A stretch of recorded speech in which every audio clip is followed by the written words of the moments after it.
जी, आज के लेक्चर का आगाज करते हैं। कल हमने इलेक्शन ऑफ डायरेक्टर्स का कंसेप्ट कवर किया था और उसमें पास्ट पेपर के क्वेश्चन लेकिन हमने अटेम्प्ट नहीं किए थे, तो अटेम्प्ट करें। स्टार्ट। आप तैयार हैं? पढ़ के आए हैं ना? रैंडमली क्वेश्चन पूछूंगा आपसे। चलिए स्टार्ट करते हैं। Question 10। Question 10। XYZ Limited, a listed company, has decided to hold an extraordinary general meeting on April 30th, 2010. ये extraordinary general meeting क्या होती है मेरे भाई? जो हर साल के बाद होती है कि जो साल के दौरान में भी हो सकती है, साल के किसी भी वक्त हो सकती है। For election of directors, director के इलेक्शन के लिए। Company has not yet determined the number of directors to be elected. अभी डिसाइड नहीं किया कि कितने डायरेक्टर्स इलेक्ट करने हैं। Explain the relevant rules for fixing the number of directors to be elected under the Companies Act 2017. Relevant rule क्या है जी मेरे भाई? कॉर्नर वाले बताइए, नंबर ऑफ डायरेक्टर्स कैसे फिक्स किए जाते हैं? एब्सेंट से आप बताइए, साथ वाले भाई, नंबर ऑफ डायरेक्टर कैसे फिक्स किए जाते हैं? तो बता दे मेरे भाई। और ये तो पढ़ा हुआ, पढ़े में से नहीं आ रहा आपको? तो पढ़ के नहीं आए? क्यों नहीं पढ़ के आए? फेल हो जाएंगे ऐसे नहीं पढ़ेंगे रोज। तो एग्जिस्टिंग डायरेक्टर डिसाइड करेंगे number of directors to be appointed for next term. आगे एनुअल जनरल मीटिंग से 35 डेज पहले। इसके बाद आगे एक और लाइन थी, क्या इस नंबर को चेंज किया जा सकता है? जनरल मीटिंग में मेंबर्स कर सकते हैं, डायरेक्टर्स फिर खुद से नहीं कर सकेंगे। हाँ, मेंबर कर सकते हैं जनरल मीटिंग में। 10 clear? 11 annual general meeting of a company is scheduled to be held on December 31st, 1920, जो भी है, and notice has been sent to the members and publish in the newspaper on 1 December 19, जितना भी है। अच्छा, क्या notice भेजना जरूरी होता है? अखबार में नोटिस देना जरूरी है लिस्टेड के लिए? शाबाश शाबाश। आगे चले। The agenda beside other items also include the election of 7 directors. अच्छा, अब इससे भी पता चल रहा है हमें 7 डायरेक्टर्स है। लिस्टेड कंपनी के लिए मिनिमम 7 होते हैं, तो इससे भी इंडिकेशन मिल रही है हमें कि लिस्टेड कंपनी का केस है। Please reply the following. If a person desires to contest the election, how and when he should inform the company of his intention? 14 days before AGM उसे रिटर्न नोटिस कंपनी को send करना चाहिए, और वो withdraw भी कर सकता है any time before election. Second, how will the company inform the members about the receipt of such intimation? 7 days before AGM notice भी भेजती है, जैसे एजीएम का नोटिस होता है, और फिर अखबार में भी। किस वाले अखबार में? किस वाले अखबार में? एक इंग्लिश और एक उर्दू। लोकल या जो नेशन वाइड? हाँ, वाइड सर्कुलेशन हो जिसके। बिल्कुल। Which authority is required to be notified by the company about such appointment? Registrar. Correct. 15 days। हाँ जी बिल्कुल। Question 11 clear? कोई प्रॉब्लम? 12 पे चलते हैं। Narrate the provisions of Companies Act 2017 relating to a private company in respect of procedure for election of subsequent directors. Private company पूछ रहा है, इसका मतलब है वो जो अखबार वाली बात नहीं करेंगे, क्योंकि प्राइवेट कंपनी लिस्टेड नहीं होती। क्या प्रोसीजर होता है? एक एक स्टेप, जिससे पूछूं एक एक स्टेप बताता जाए। अगला स्टार्ट कहां से करेंगे? आया नहीं था यार, क्या करते हैं आप? मजबूरियां बताना शुरू हो जाते हैं। कभी लीगल प्रोविजन ना बताइएगा। हाँ जी भाई, आप बताइए। भाई अब देखने से कुछ नहीं पता चलेगा, नहीं मिलेगा। अब बताइए स्टार्ट कहां से करते हैं procedure? Number of director fix किए जाते हैं, स्टेप नंबर 1। इसके बाद नोटिस भेजा जाता है 21 दिन पहले मीटिंग का। Next step filing of intention. Members intention अपनी फाइल करते हैं। शाबाश। कॉर्नर वाले भाई एंड पे।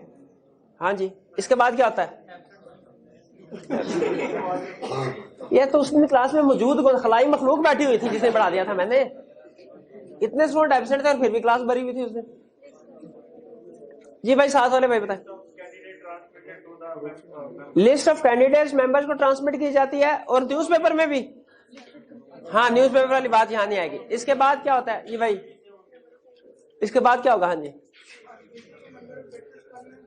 हाँ देखा जाएगा कि कैंडिडेट्स कितने हैं। अगर वो number of directors to be elected से कम या इक्वल है, सारे अनअपोज्ड बिला मुकाबला था, वरना उनका इलेक्शन होगा। इलेक्शन में नंबर ऑफ वोट्स कैसे डिसाइड करेंगे?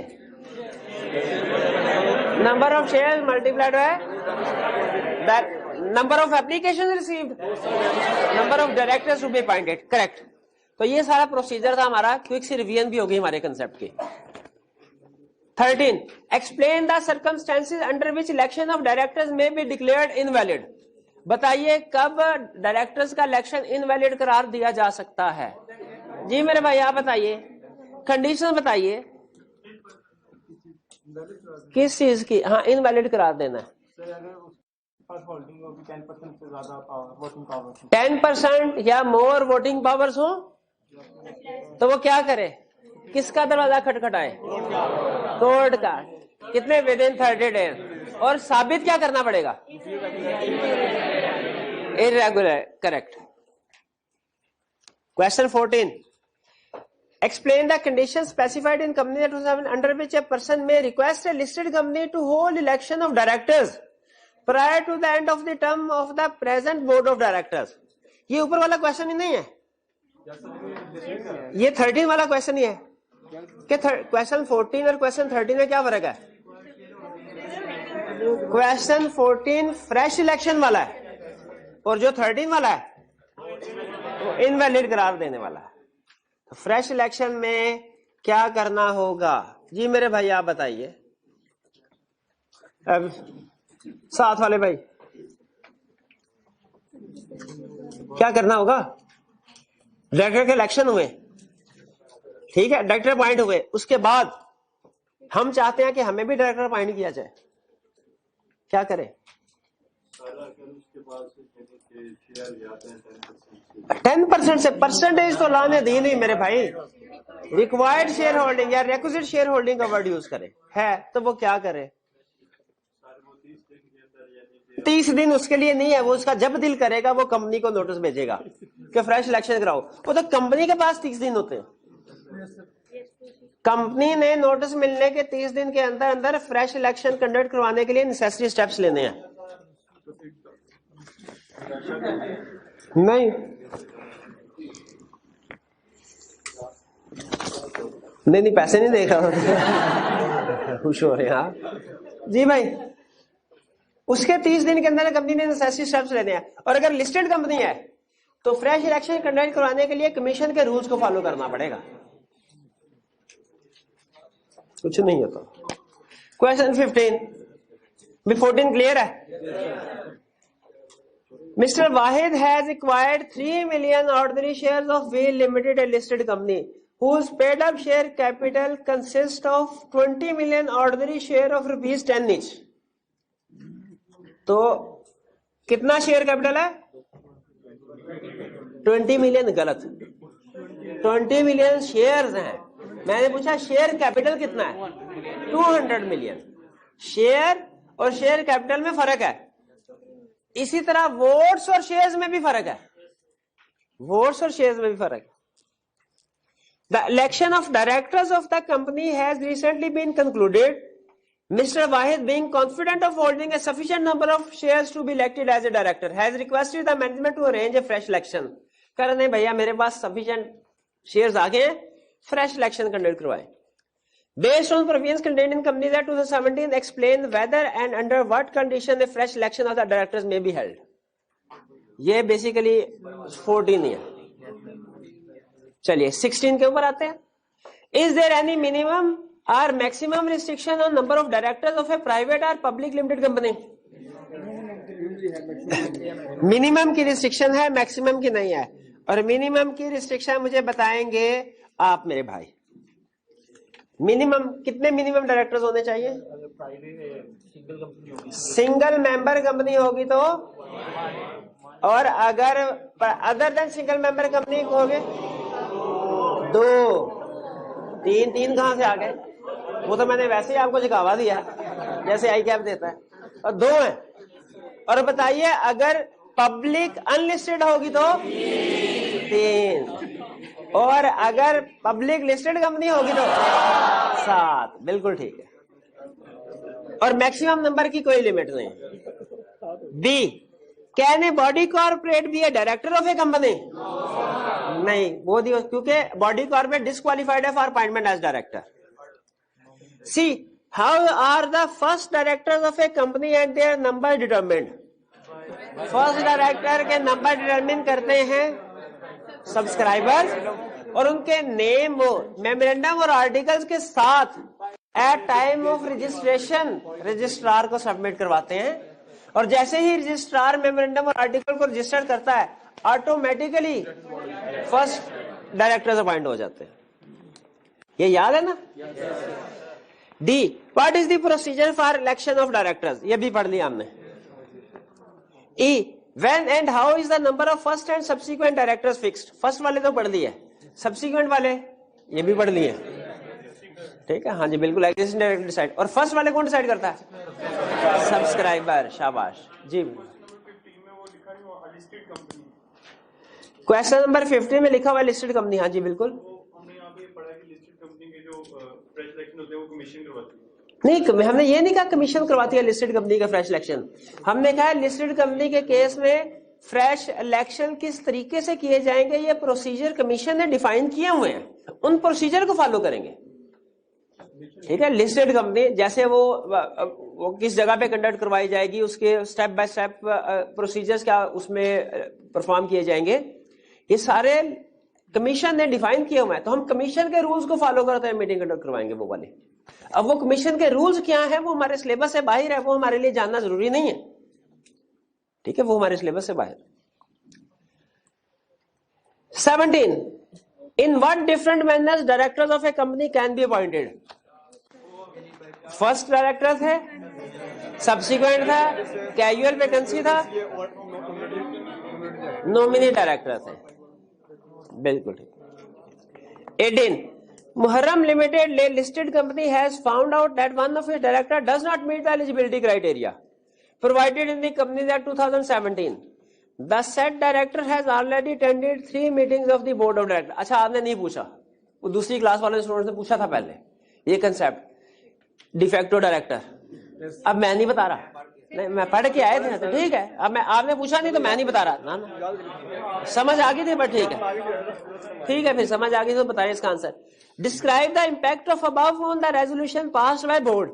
Also explain whether the concerned director can attend future meetings of the board. भाई फर्ज कीजिए, मिसाल समझाने के लिए कह रहा हूं, फर्ज कीजिए किसी मुल्क के प्राइम मिनिस्टर ने चाइना के साथ सीपैक का एग्रीमेंट कर लिया हो, और बाद में सुप्रीम कोर्ट कहे ये प्राइम मिनिस्टर डिस्क्वालिफाइड है। बताइए क्या जो पिछले एग्रीमेंट किए हुए वो इनवैलिड हो जाएंगे? वो वैलिड रहने चाहिए ना। हाँ, जिस वक्त ऑर्डर आ गया कोर्ट का उसके बाद से प्राइम मिनिस्टर नहीं रहना चाहिए। ठीक है, एग्जैक्टली इसी तरह डायरेक्टर्स का केस है। अगर कोई ऐसा डायरेक्टर जो क्वालिफिकेशन डिस्क्वालिफिकेशन क्राइटेरिया मीट नहीं कर रहा, अव्वल तो उसे अपॉइंट ही नहीं होना चाहिए। फर्ज कीजिए अगर वो अपॉइंट हो गया, ऐसे डायरेक्टर को कहते हैं डिफेक्टो डायरेक्टर, जिसकी अपॉइंटमेंट में डिफेक्ट हो। डिफेक्टो डायरेक्टर मीन ऐसा डायरेक्टर जिसकी अपॉइंटमेंट में डिफेक्ट है, यानी वो क्राइटेरिया पे पूरा नहीं उतर रहा, फिर भी उसे अपॉइंट कर लिया। इसका रूल ये होता है कि इसने जितने फैसले किए हो, एग्रीमेंट किए हो, जितनी मीटिंग में इसने रेजोल्यूशन वगैरह पास करवाई हो, वोटिंग में हिस्सा लिया हो, पास्ट एक्ट सारे वैलिड होंगे, वो इनवैलिड नहीं होंगे, क्योंकि थर्ड पार्टी के साथ जो एग्रीमेंट्स वगैरह हो गए उनमें थर्ड पार्टी का क्या कसूर। लेकिन जिस दिन पता चला कि ये डिफेक्टिव है, डिफेक्ट है इसी अपॉइंटमेंट में, उस दिन के बाद से ये डायरेक्टर नहीं रहेगा, डायरेक्टरशिप की कोई भी पावर एक्सरसाइज नहीं करेगा। ठीक है, उससे पहले के एक्ट वैलिड है। यही दो बातें उसने पूछी है, एक ये पूछा कि प्रीवियस एक्ट वैलिड है कि नहीं, रेजोल्यूशन जो पास किया, और दूसरा क्या आप मजीद डायरेक्टर के तौर पे कंटिन्यू कर सकता है? नहीं कर सकता।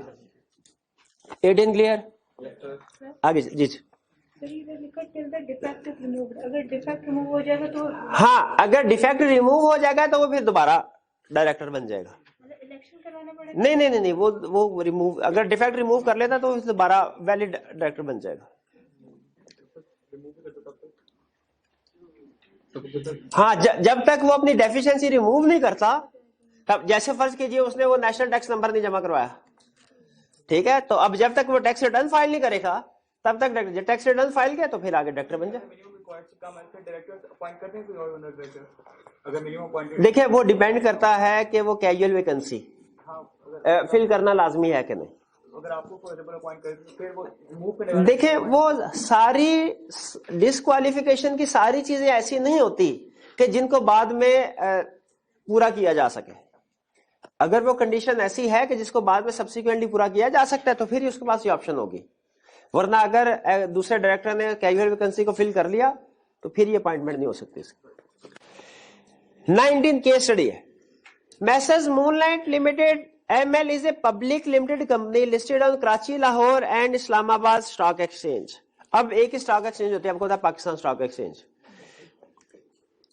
The election of directors of ML was held on June 30th, 2014.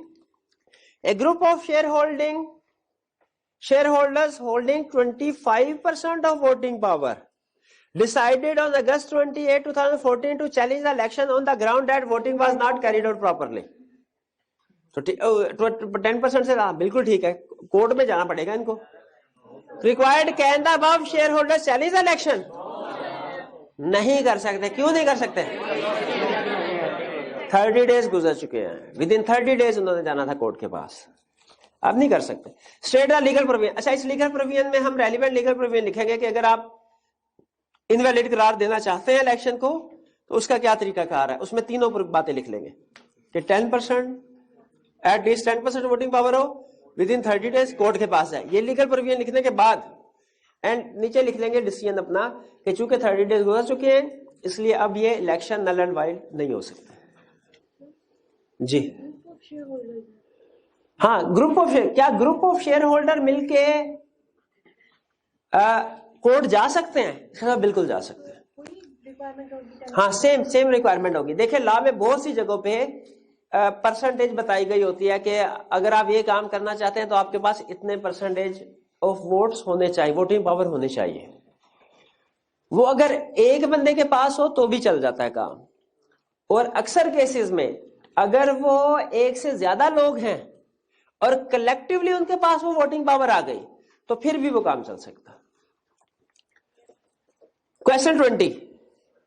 Recently, the company secretary of Al Falah Sugar Mill Limited has received a letter from Ghalib, a shareholder whose holdings in the company's share has increased to 14% during the year 2013, to seek appointment on ASML's board of directors. Shareholder है Ghalib, उसकी share holding increase हुई, उसने कहा भाई मैं भी director बनूंगा।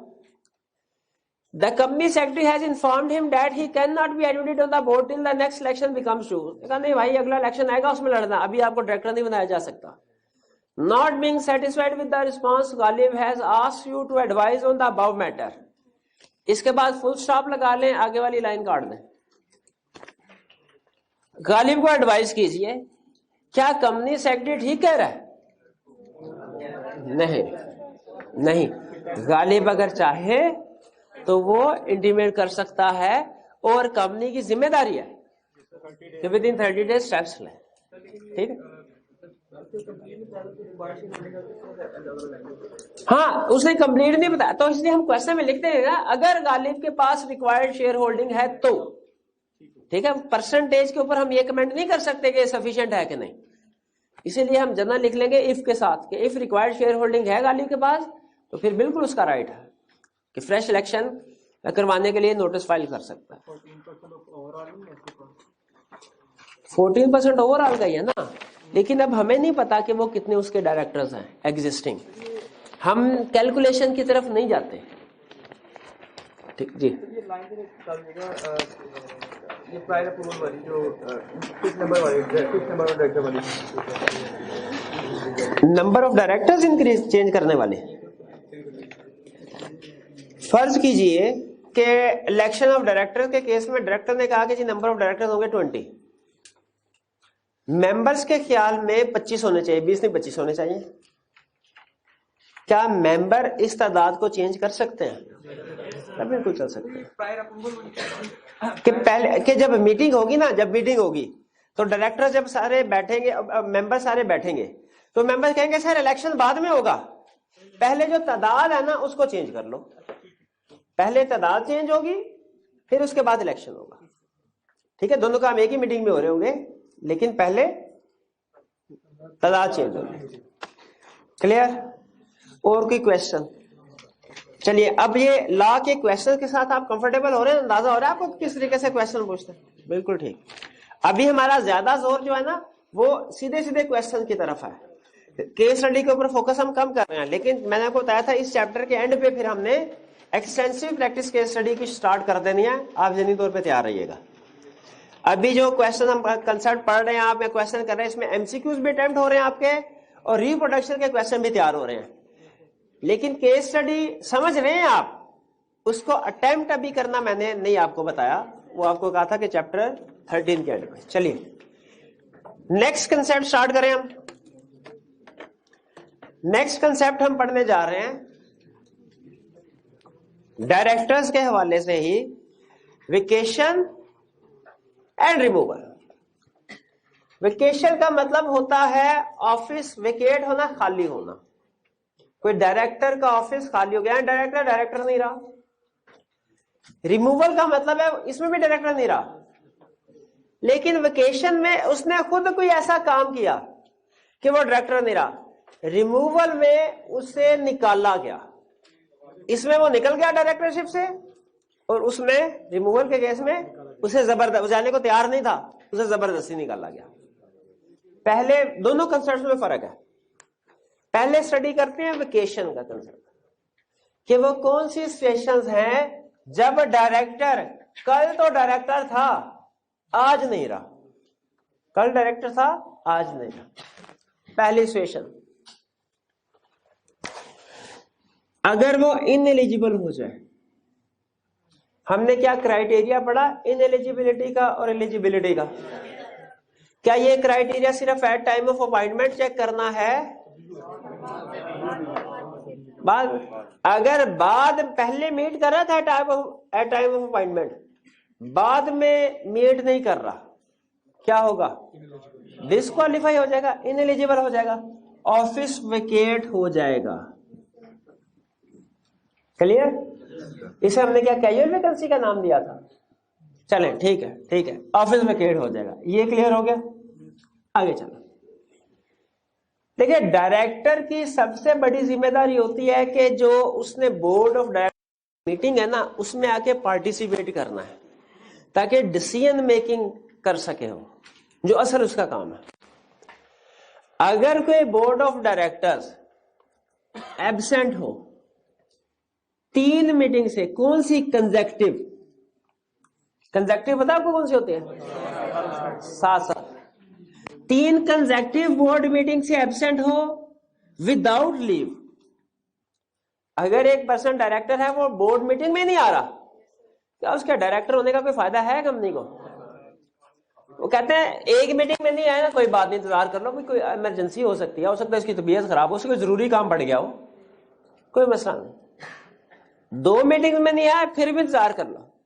लेकिन अगर 3 कंसेक्टिव मीटिंग में नहीं आया, तो फिर ऐसा डायरेक्टर जैसे ही तीसरी कंसेक्टिव मीटिंग कंडक्ट की गई, वो डिस्क्वालीफाई हो जाएगा, विकेट हो जाएगा ऑफिस, यानी वो डायरेक्टर। अच्छा, फर्ज कीजिए एक कंपनी की प्रैक्टिस है कि हर महीने की 1 तारीख को बोर्ड मीटिंग कंडक्ट करते हैं, और एक डायरेक्टर है उसे 5 महीनों के लिए जर्मनी जाना पड़ गया, क्या करे? लीव ले ले। ठीक है, इजाजत ले ले, परमिशन ले ले। अगर बोर्ड मीटिंग में वो परमिशन ले लेता है, लीव ले लेता है, तो फिर चाहे 10 मीटिंग अटेंड ना करे कंसेक्टिव, फिर कोई मसला नहीं। लेकिन लीव के बगैर अगर 3 कंसेक्टिव बोर्ड मीटिंग उसने छोड़ी, तो तीसरी कंसेक्टिव मीटिंग जिस दिन हुई उस दिन वो इनएलिजिबल हो गया, डिस्क्वालीफाई, ऑफिस वेकेट हो गया। ये बात समझ आए? अच्छा बताइए, एक मीटिंग हुई 5 जनवरी को, अटेंड नहीं की उसने। दूसरी मीटिंग हुई 20 फरवरी को, ये भी अटेंड नहीं की। तीसरी मीटिंग हुई 30 मार्च को, ये अटेंड कर ली। अगली मीटिंग हुई 10 अप्रैल को, ये भी अटेंड नहीं की। तो 10 अप्रैल को डिस्क्वालीफाई हो गया? क्यों नहीं? 3 मीटिंग हो तो गई है, कंसेक्टिव नहीं है। शाबाश। 3 कंसेक्टिव मीटिंग अटेंड नहीं करेगा फिर डिस्क्वालीफाई होगा। वक्फे वक्फे से करता रहे तो फिर डिस्क्वालीफाइड नहीं। क्लियर? आगे चलते हैं। एक्सेप्ट, अगर वो एक्सेप्ट करता है क्या loan without approval of members. देखिए, अगर लोन देने की, डायरेक्टर को लोन देने की इजाजत दी गई होती ना, तो डायरेक्टर क्या करते हैं, वो कंपनी मेंबर्स का सारा पैसा जिन्होंने बिजनेस चलाने के लिए उनके हवाले किया हुआ है वो एक दूसरे को लोन दे देते। कमीशन से मैंने ऐसी कोई बात की मेरे भाई? मैंने कोई ऐसी बात नहीं की। आप क्यों छलांगे लगाते हैं मेरे भाई? कमीशन किधर है? इधर कमीशन कहीं लिखा हुआ है? कहां पढ़ा था? मैंने तो नहीं पढ़ाया। मैंने पढ़ाया ऐसी कोई बात? मैंने किसी क्लास में बात की है? नहीं, वो मुझे पता है कि डिस्कस कहां पे हुआ हुआ है, लेकिन वो आगे चल के हुआ हुआ है। अभी तो नहीं। मेरे भाई ने पिछले टर्म में भी पढ़ा था ना। नहीं कोई बात, अभी तरतीब से चले। सही कह रहे हैं आप, लेकिन वो मैंने अभी क्लास को पढ़ाया नहीं ना, कंसेप्ट स्टेप बाय स्टेप। अच्छा, लोन। अच्छा, तो लोन अगर कोई डायरेक्टर लेना चाहता है तो क्या करे? उसे अप्रूवल लेनी पड़ेगी। किससे? मेंबर से। कि भाईजान आपका पैसा आपने तो बिजनेस चलाने के लिए दिया था, क्या हम उस पैसे को अजाती मकसद के लिए यानी लोन लेके इस्तेमाल कर सकते हैं? अगर मेंबर इजाजत दे दे तो ठीक है, लेकिन अगर लोन लिया बगैर इजाजत के तो वो लैक्स फिडुशियरी बिहेवियर वाला केस बन जाएगा। फिर ये बंदा डिस्क्वालीफाई हो जाएगा। हाँ, अगर जिस कंपनी से लोन लिया गया वो कोई फाइनेंशियल इंस्टीट्यूशन है। फाइनेंशियल इंस्टीट्यूशन जब भी हमारे जहन में आएगा क्या लफ्ज आना चाहिए? अगला बैंक है। तो बैंक तो सारी दुनिया को लोन देता है ना, तो उस केस में मेंबर्स की अप्रूवल की जरूरत नहीं है। जिस तरह बाकी की सारी दुनिया बैंक से लोन ले सकती है, डायरेक्टर्स भी बैंक से लोन ले सकता है विदाउट अप्रूवल ऑफ मेंबर। लेकिन अगर बैंक का केस नहीं है, किसी और कंपनी का केस है, तो लोन लिया विदाउट अप्रूवल ऑफ मेंबर्स, तो फौरन वो ऑफिस वेकेट हो जाएगा, यानी वो डिस्क्वालीफाई हो जाएगा। ये परवीन समझ आई? एग्री करते हैं इससे? जी जी। लोन किसके लिए लिया? कंपनी के लिए? नहीं, उसने लोन अपने लिए लिया है। तो फिर वो जब बैंक से ले रहे तो उसमें वो उनका पैसा थोड़ी है, जो मेंबर्स हैं, तो फिर वो उनसे कैसे? हाँ, तो इसीलिए बैंक के केस में इसलिए तो उन्होंने कहा कि ये कंडीशन अप्लाई नहीं होती। यानी बैंक के केस में, चूंकि बैंक के केस में पैसा मेंबर्स का नहीं होता, वो तो डिपॉजिट होल्डर्स का होता है ना, और उसका बैंक का नॉर्मल कोर्स ऑफ बिजनेस भी यही होता है। तो बैंक से अगर कोई डायरेक्टर लोन लेता है वो ले सकता है, उसके लिए मेंबर्स की अप्रूवल की जरूरत नहीं है। लेकिन अगर बैंक के अलावा कोई कंपनी है और उससे कोई डायरेक्टर लोन ले विदाउट अप्रूवल ऑफ मेंबर, जैसे ही लोन लिया डिस्क्वालीफाई हो गया। तो वो लोन तो अपने लिए ले रहे हैं ना डायरेक्टर? हाँ। अपने लिए ले रहा। तो फिर वो जितना मर्जी ले, जिससे मर्जी नहीं नहीं, पैसे किसके हैं? जितना ऐसे थोड़ी होगा। वो तो मैं तो फिर मतलब जिस कंपनी में डायरेक्टर हूं जी। नहीं, ये लोन डायरेक्टर अपने जाती मकसद के लिए ले रहा है। डायरेक्टर लोन, डायरेक्टर कंपनी के बिहाफ पे कंपनी के लिए लोन नहीं ले रहा। मैं पता नहीं शायद समझा नहीं पा रहा, एक मिनट ठहर जाए। मैं फर्ज कीजिए एबीसी कंपनी में डायरेक्टर हूं। एबीसी वो बैंक नहीं है, एबीसी कंपनी में डायरेक्टर हूं। देखिए, आम एम्प्लॉई होता है, वो कंपनी के पास जाके एप्लीकेशन देता है, सर घर के हालात बड़े खराब है, मुझे 3 महीने के लिए लोन दे दीजिए। इस तरह करता है ना। वो कंपनी के लिए लोन ले रहा है कि अपने घर के लिए? अपने जाती मकसद के लिए। क्या आम एम्प्लॉई अगर कंपनी से लोन ले सकता है तो डायरेक्टर्स कंपनी से लोन ले सकते हैं कि नहीं? ये बेसिक क्वेश्चन ये है। वो कहते हैं ले सकते हैं, लेकिन मेंबर से अप्रूवल लेनी पड़ेगी उसके बाद, क्योंकि अगर मेंबर की अप्रूवल ना रखे वो बेतहाशा लोन एक दूसरे को सारे डायरेक्टर अप्रूव करते रहेंगे। तो इसीलिए डायरेक्टर को लोन देने की पावर मेंबर्स के पास है, डायरेक्टर के पास नहीं है। किसी एम्प्लॉय को लोन देना हो ना, वो डायरेक्टर दे सकते हैं, लेकिन एक दूसरे को लोन देना वो डायरेक्टर नहीं दे सकते, वरना माले मुफ्त दिले बेरहम वाला हिसाब हो जाना था। इनके कौन से अपने पैसे लगे होने थे? तो ये जो लोन ले रहा है ये कंपनी के लिए नहीं ले रहा डायरेक्टर, किसके लिए ले रहा है? अपने घर के लिए। ठीक है, ये बात समझ आई? अगर कंपनी के लिए लोन लेना है फिर तो मेंबर्स के अप्रूवल की जरूरत ही नहीं है, वो तो उनके पास कंपनी का पावर है। ये लोन ये नहीं बात कर रहा कि कंपनी के लिए ले रहा है, अपने जाती मकसद के लिए कंपनी से लोन ले रहा है तो वो डिस्क्वालीफाई हो जाएगा। ये बात समझ आई? पक्की बात है जी। सर ये जो बैंक से डायरेक्टर लोन लेता है इसकी टर्म्स एंड कंडीशन पे डायरेक्टर खुद ही सेट करते हैं? जो बैंक से लोन, अगर बैंक से डायरेक्टर लोन ले रहा है पर्सनली, नहीं तो वो जो बैंक से लोन ले रहा है तो जो बैंक के नॉर्मल टर्म्स एंड कंडीशन है वही एग्री होगी ना, वही एग्री होगी। दूसरा, अच्छा दूसरा भी सुने, अच्छा लोन की बजाय ऑफिस ऑफ प्रॉफिट ज्यादा मुश्किल था, लोन के ऊपर आप फंसे हैं तो ऑफिस ऑफ प्रॉफिट में क्या हाल होगा आपका, यो सुने। सबसे पहले ऑफिस ऑफ प्रॉफिट, यहां पे प्रॉफिट से मुराद सेल्स माइनस एक्सपेंसेस वाला प्रॉफिट नहीं है, यहां प्रॉफिट से मुराद है बेनिफिट्स। ऑफिस ऑफ प्रॉफिट्स के मुराद ये है कि ऐसी पोजीशन, ऑफिस मीन पोजीशन, ऐसी पोजीशन जिससे बेनिफिट मिलते हो, ऐसी पोजीशन जिससे फॉर एग्जांपल बहाने से पार्टनरशिप का कंसेप्ट भी समझा रहा हूं। पार्टनरशिप में ये लिखा हुआ है कि पार्टनर्स होते हैं ना, जैसे ये 4 पार्टनर्स है मिलके एक बिजनेस कर रहे हैं, तो बिजनेस चलाना चारों पार्टनर्स ने, सुबह आएंगे दुकान खोलेंगे, सारा दिन जो भी सेल परचेज होगी करेंगे, बिजनेस के मामलात को संभालेंगे, रात को दुकान बंद करके घर, बदले में नहीं मिलेगा क्या? प्रॉफिट, प्रॉफिट मिलेगा। ठीक है, क्या उनको काम करने की तनख्वाह भी मिलनी चाहिए कि नहीं? ये क्वेश्चन मार्क है, मिलनी चाहिए कि नहीं। लॉ कहता है ये पार्टनर्स आपस में डिसाइड करेंगे कि तनख्वाह मिलनी चाहिए कि नहीं। नॉर्मली अगर सारे पार्टनर्स काम कर रहे हैं तो फिर तनख्वाह ना भी मिले ना मसला कोई नहीं, क्योंकि जो तनख्वाह नहीं मिलेगी वो प्रॉफिट की शक्ल में उनके पास पहुंच जाएंगे पैसे। लेकिन मसला ये है अगर 1-2 पार्टनर्स काम कर रहे हैं और दूसरे घर बैठे हो, तो जो काम कर रहे होंगे वो कहेंगे यार हम पागल हैं, सारा दिन काम करते रहते हैं, दूसरे पार्टनर घर बैठे हुए हैं, प्रॉफिट सबको बराबर मिल रहा है। तो ये वाले कहेंगे नहीं हमें कुछ दूसरा भी रिम्यूनरेशन, जो हम एक्स्ट्रा काम कर रहे हैं उसके भी हमें कुछ पैसे मिलने चाहिए।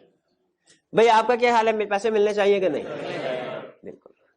तो अगर कोई पार्टनर मैनेजर के तौर पे भी काम कर रहा है, एक्स्ट्रा एफर्ट्स लगा रहा है, तो उसे एक्स्ट्रा पैसे मिलने चाहिए सैलरी की शक्ल में। एग्रीड? अब आ जाए कंपनी की शक्ल में। कंपनी फॉर्म ऑफ बिजनेस में डायरेक्टर्स को अपॉइंट किया गया, इनको कुछ रिम्यूनरेशन भी मिलेगी कि भाई आपने हर महीने मीटिंग अटेंड करती है, जो बोर्ड ऑफ डायरेक्टर्स की मीटिंग होगी तो हर मीटिंग के आपको 50,000 रुपए मिलेंगे फॉर एग्जाम्पल।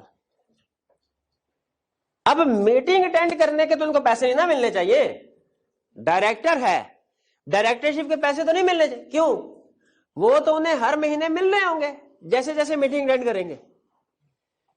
लेकिन अगर कोई डायरेक्टर डायरेक्टरशिप के अलावा एक्स्ट्रा काम करता है, क्या उसके पैसे उसे मिलने चाहिए कि नहीं? मिलने चाहिए। लेकिन इस प्रोविजन का मिसयूज भी हो सकता है डायरेक्टर काम कोई भी ना कर रहा हो और पैसे ले रहा हो कि सर मैं डायरेक्टर भी हूं और मैं मार्केटिंग मैनेजर भी हूं, मैं जहां जाता हूं वहां कंपनी की मार्केटिंग करता हूं और असल में कुछ भी ना करता हूं। इसका मिसयूज हो सकता है ना। तो लॉ कहता है नॉर्मल हालात में जो एक डायरेक्टर है वो कोई दूसरा ऑफिस ऑफ प्रॉफिट होल्ड नहीं करेगा। ये ऑफिस ऑफ प्रॉफिट से क्या मुराद है कि अगर कोई एक डायरेक्टर है तो वो कंपनी में सिर्फ डायरेक्टर होने के पैसे लेगा, वो डायरेक्टर के साथ साथ किसी दूसरी पोजीशन के पैसे नहीं लेगा। ये ना हो एज डायरेक्टर भी पैसे बना रहा हो, एज एम्प्लॉय भी पैसे बना रहा हो, एज एम्प्लॉय भी पैसे ऐसा पॉसिबल है? लॉ कहता है ऐसा नहीं होना चाहिए। हाँ, अगर किसी डायरेक्टर से एक्स्ट्रा काम करवाना है तो फिर अप्रूवल होनी चाहिए किससे? मेंबर से। ये बात समझ आई? इसकी एक छोटी सी आसान सी एप्लीकेशन आपको बताता हूं। जब हमारी ट्रेनिंग होती थी ना फर्म में, तो फर्म में हमारी रूल ये होता था कि जो भी ऑफिस के काम के लिए लेट बैठेंगे ना टीम, उनको 8 बजे तक अगर बैठे ना तो 8 बजे के बाद उनकी इंटाइटलमेंट शुरू होती थी खाना खा के रात का तो फिर जाना है फम के खाते से। अब हमारे कुछ सीनियर ऐसे होते थे जो हॉस्टल में रहते थे और हॉस्टल का खाना उन्हें पसंद नहीं होता था। अब क्या करते थे, अब जैसे ही 5 बजे है ना, हमारा तो घर होता, हम कहते थे सर, हम कहते थे नहीं बैठ जाओ, सारा दिन फारिग बैठे रहते थे। जैसे ही 5 बजते थे उन्हें काम याद आ जाता, चलो भाई ये काम करना शुरू कर दो, और एग्जैक्ट 8:05 में काम खत्म होता था। फिर कहते थे खाना लेके। अब ये प्रैक्टिस जब चलती रही, महीने के बाद जब बिल आया, टोटल पार्टनर ने देखा, उन्होंने कहा ये क्या चक्कर है, ये हमारा खाने का बिल इतना ज्यादा क्यों हो गया। सबको बुलाया तो पता चला ये प्रैक्टिस चल रही है। फिर उसके बाद रूल क्या लगाया उन्होंने कहा अब अगर लेट बैठना है ना तो जो रेलिवेंट मैनेजर है वो पहले अप्रूव करेगा कि वाकई जरूरत है लेट बैठने की, फिर खाना मिलेगा वरना नहीं मिलेगा। अब ये परमीन देखे, अगर तो डायरेक्टर जो है उनके ऊपर कोई पाबंदी ना होती तो एक बंदा कहता मैं डायरेक्टर भी हूं, मैं ह्यूमन रिसोर्स मैनेजर भी हूं, मैं मार्केटिंग मैनेजर भी हूं, मैं आईटी का काम भी जानता हूं, चलो मुझे 4 तनख्वाहें दो। हालांकि हो सकता है काम कुछ भी ना करता होता वो। इसलिए लॉ ने कहा एक डायरेक्टर के तौर पे काम करे, लेकिन अगर कोई दूसरा ऑफिस ऑफ प्रॉफिट होल्ड करेगा तो उसकी अप्रूवल होनी चाहिए। ये ना हो बगैर किसी वजह के डबल पेमेंट लेता रहे, और अप्रूवल कौन देगा, मेंबर। लेकिन इसकी भी एक्सेप्शन है। क्या एक्सेप्शन है, एक चीफ एग्जेक्टिव, एक डायरेक्टर अगर चीफ एग्जेक्टिव बने, और मुझे खुद बताएं आम डायरेक्टर में और चीफ एग्जेक्टिव वाले डायरेक्टर में फर्क है कि नहीं। चीफ एग्जेक्टिव ज्यादा काम कर, इसके डुप्लीकेट पेमेंट होनी चाहिए कि नहीं, इसको एज डायरेक्टर भी पैसे मिलेंगे या चीफ एग्जेक्टिव में, इसके लिए मेंबर की अप्रूवल की जरूरत नहीं। इसी तरह अगर कोई लीगल या टेक्निकल एडवाइजर हो, फर्ज कीजिए कोई डायरेक्टर ऐसा जो लॉयर भी है, अब कंपनी के खिलाफ केस चलते हैं और वो कहता है बाहर के बंदों को तो आपने एंगेज करना है, मैं भी वकील हूं, मैं कंपनी का ज्यादा भला सोचता हूं, मैं ये केस लड़ता हूं, या टेक्निकल एडवाइजर है, तो बताइए लीगल या टेक्निकल एडवाइजर को भी डुप्लीकेट पेमेंट हो जानी चाहिए कि नहीं। ठीक है, यही करे क्योंकि वो अच्छा काम कर रहे हैं। इन केसेस में मेंबर्स की अप्रूवल की जरूरत नहीं है। वरना अगर कोई director office of profit hold करता है एज डायरेक्टर भी है, ऑफिस ऑफ प्रॉफिट भी होल्ड करता है, तो याद रखिए वो डिस्क्वालीफाई हो जाएगा। कुछ समझ आई बात की? जरा कुछ टेक्निकल डिस्कशन हो गई थी, फिर से क्विक रिवीजन करते हैं। अगर कोई भी एक डायरेक्टर दो में से एक भी चीज एक्सेप्ट करेगा वो डिस्क्वालीफाई हो जाएगा। पहली चीज क्या, अगर वो लोन लेता है विदाउट अप्रूवल ऑफ मेंबर, और दूसरा अगर वो ऑफिस ऑफ प्रॉफिट होल्ड करता है विदाउट अप्रूवल ऑफ मेंबर। दोनों की एक्सेप्शन है। लोन की क्या एक्सेप्शन है, अगर फाइनेंशियल इंस्टीट्यूशन से लोन लिया फिर मेंबर की अप्रूवल की जरूरत नहीं है। ऑफिस ऑफ प्रॉफिट की एक्सेप्शन है, अगर चीफ एग्जेक्टिव है, लीगल एडवाइजर, टेक्निकल एडवाइजर है, तो फिर मेंबर की अप्रूवल की जरूरत नहीं। यहां तक क्लियर? अच्छा, ये सारी तो सिचुएशंस बताई लॉ ने। क्या कंपनी अपनी तरफ से कुछ एडिशनल पॉइंट्स ऐड कर सकती है कि जिन सूरत में डायरेक्टर हो सकता है डिस्क्वालीफाई हो जाए? बिल्कुल कर सकती है। ठीक है, हाँ बिल्कुल। तो उसी तरह अगर एडिशनल ग्राउंड, अगर फर्ज कीजिए आर्टिकल्स में लिखा हुआ है कि कोई डायरेक्टर जब तक डायरेक्टर है, अगर किसी दूसरी कंपेटिटर कंपनी में भी डायरेक्टर बना तो वो डिस्क्वालीफाई हो जाएगा। देखिए, डिस्क्वालिफिकेशन की कंडीशन आपने पढ़ी है, उनमें कहीं पे ये पढ़ा कि कोई डायरेक्टर अगर कंपेटिटर कंपनी में काम करेगा तो वो डिस्क्वालीफाई हो जाएगा? नहीं पढ़ा। इसका मतलब है डायरेक्टर एक से ज्यादा कंपनी में डायरेक्टर हो सकता है, और वो कंपेटिटर कंपनी में भी, लेकिन जहन मानने को तैयार नहीं कि एक डायरेक्टर अगर दो कंपेटिटर में तो वो न्यूट्रल होकर काम करेगा, जहन मानने को तो इसीलिए कंपनी अपने आर्टिकल्स में एडिशनल पॉइंट के तौर पे लिख सकती है कि अगर किसी डायरेक्टर ने कंपेटिटर कंपनी के साथ कोई ताल्लुक रखा तो वो भी डिस्क्वालीफाइड। क्या ये एडिशनल प्रोविजन अप्लाई होगी? बिल्कुल होगी। ये कहते हैं। तो ये वो सिचुएशंस हो गई जब ऑफिस ऑफ डायरेक्टर क्या होगा, वेकेट हो जाएगा। एक, अपॉइंटमेंट के बाद इनएलिजिबिलिटी हो जाए, दूसरा consecutive 3 board meetings without leave, और तीसरा अगर एक्सेप्ट करे loan office of profit. Clear? ये तो है जब डायरेक्टर को धक्का नहीं दिया जाएगा, वो खुद ही अपना कोई ऐसा उसने काम किया अपनी किसी हरकत की वजह से डिस्क्वालीफाई होगा। अब अगर कोई फर्ज कीजिए डायरेक्टर डिस्क्वालीफाई नहीं हो रहा और हम चाहते हैं कि इसको निकाल लें, तो क्या तरीका है लाभ? ये सुनिएगा जरा। पहली चीज, अगर किसी डायरेक्टर को रिमूव करना है, कंपनी से उठा के बाहर फेंकना है, हमने देखा वो सही काम नहीं कर रहा बल्कि काम में रोड़े टिका रहा है दूसरों के काम में, उसको कंपनी से उठा के बाहर फेंकना। कैसे? पहली चीज कहता है ये काम डायरेक्टर्स नहीं कर सकते, मेंबर कर सकते हैं। यानी किसी भी डायरेक्टर को रिमूव करने की पावर दूसरे डायरेक्टर्स के पास नहीं है, मेंबर के पास है। मेंबर्स अपनी मीटिंग में वोट्स के जरिए से उसको रिमूव करेंगे, जमहूरी तरीकाकार से। ठीक, अच्छा अब सुने, सारे लॉ में तरीकाकार ये होता है कि अगर आपने ये काम करना है तो इतने वोट्स होने चाहिए, इतने वोट्स हैं तो आप रिमूव कर सकते हैं। इस प्रोविजन में तरीकाकार थोड़ा सा फर्क है। इसमें लिखा है, अच्छा होना क्या चाहिए था, अगर आप किसी डायरेक्टर को रिमूव करना चाहते हैं तो आपके पास इतने वोट्स होने चाहिए, इतने वोट से रेजोल्यूशन पास करें, डायरेक्टर रिमूव हो जाएगा। होना ये चाहिए था सीधा, है क्या? अगर आप किसी डायरेक्टर को रिमूव करना चाहते हैं तो वो डायरेक्टर रिमूव नहीं होगा अगर उसके पास कम से कम इतने वोट्स आ गए। तो देखिए पॉइंट ऑफ बताने का फर्क है ना। पहले में क्या था, ठीक है, एक नॉर्मल तरीकाकार क्या होता है ला का, कि अगर आप ये काम करना चाहें तो इतने वोट्स ले लें, काम कर लें।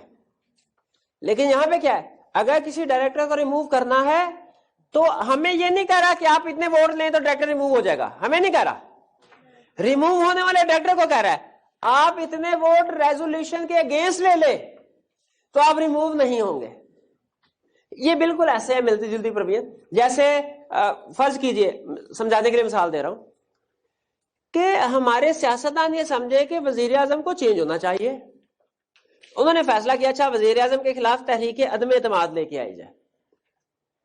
अब इसमें वजीर आजम साहब ने वोट ऑफ कॉन्फिडेंस लेना है।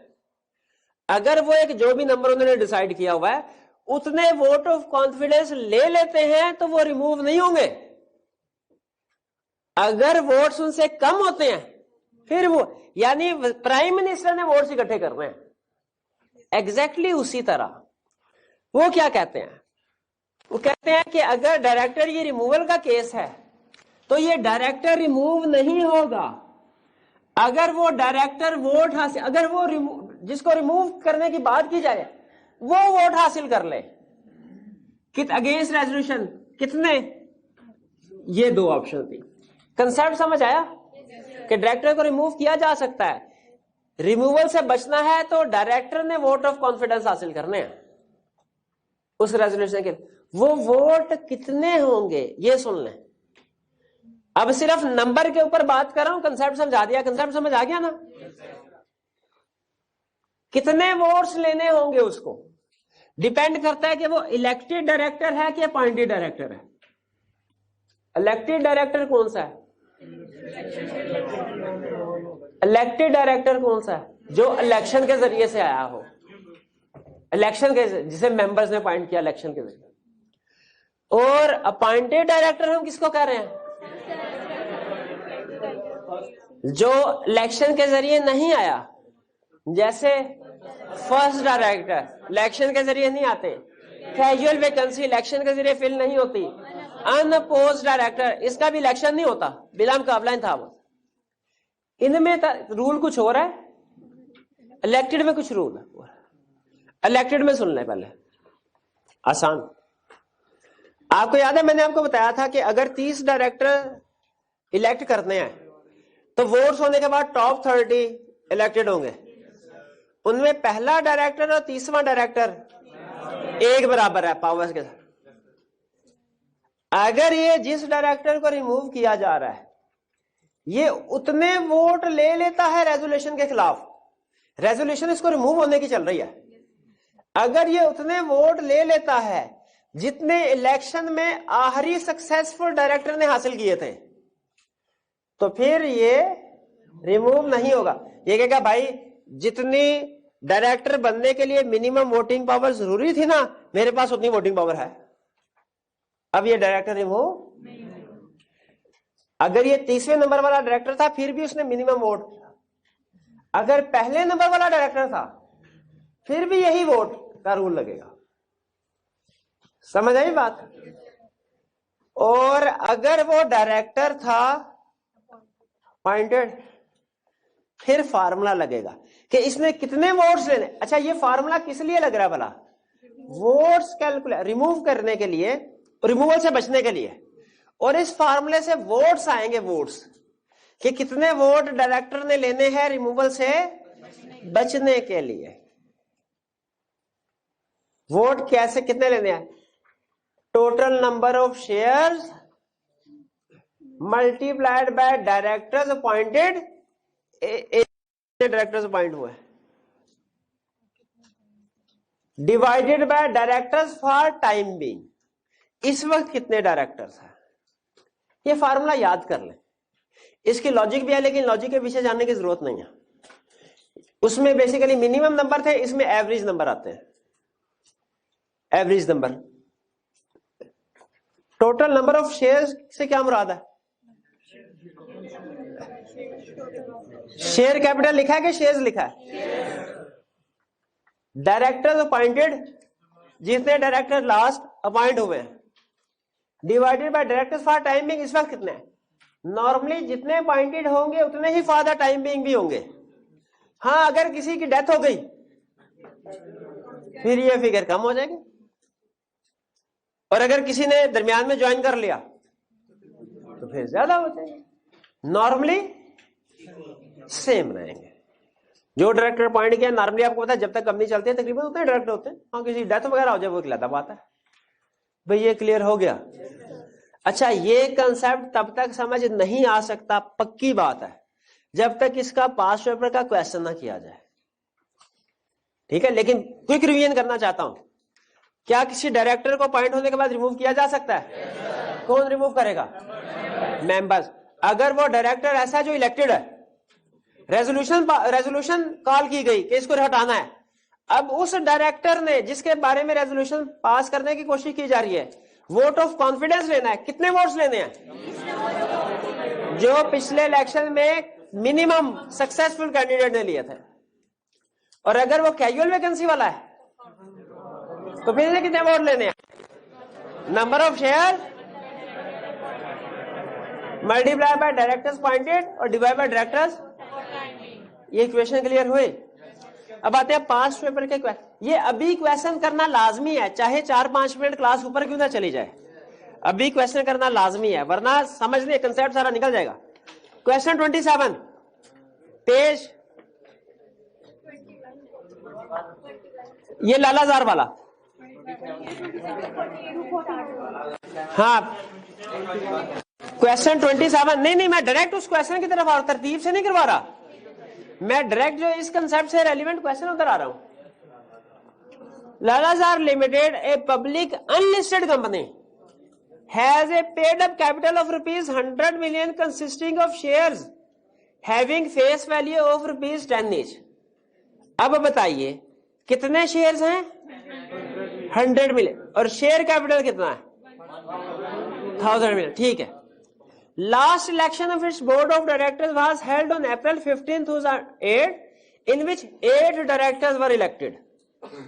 4 of directors belong to the same family. 4 same family के थे। The remaining directors were Mr. Javed, Badar, Qasim and Daud.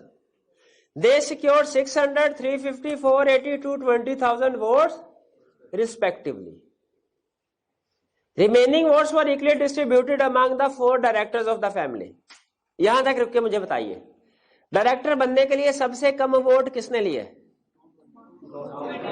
Dawood. कितने लिए?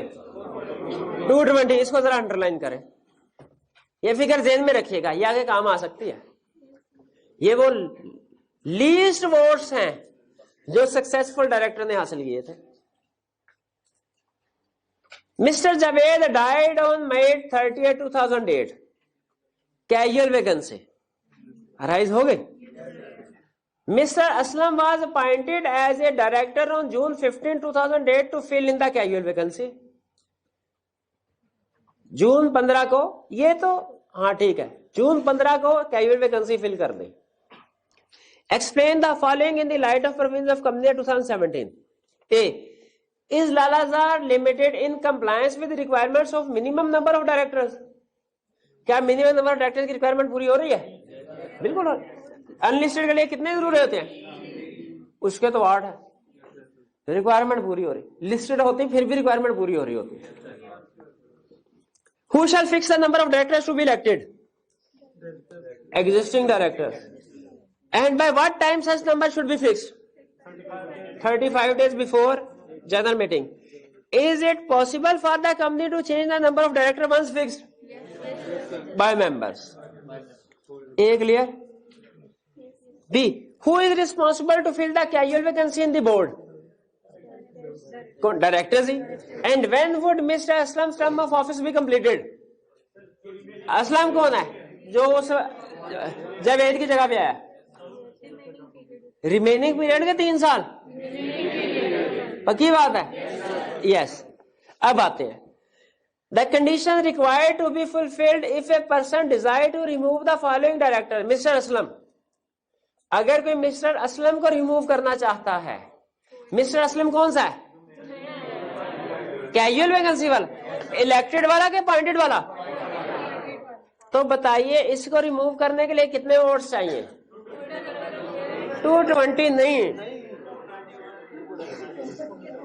हाँ लगाएं जरा, फार्मूला लगाएं. टोटल नंबर ऑफ शेयर्स कितने हैं?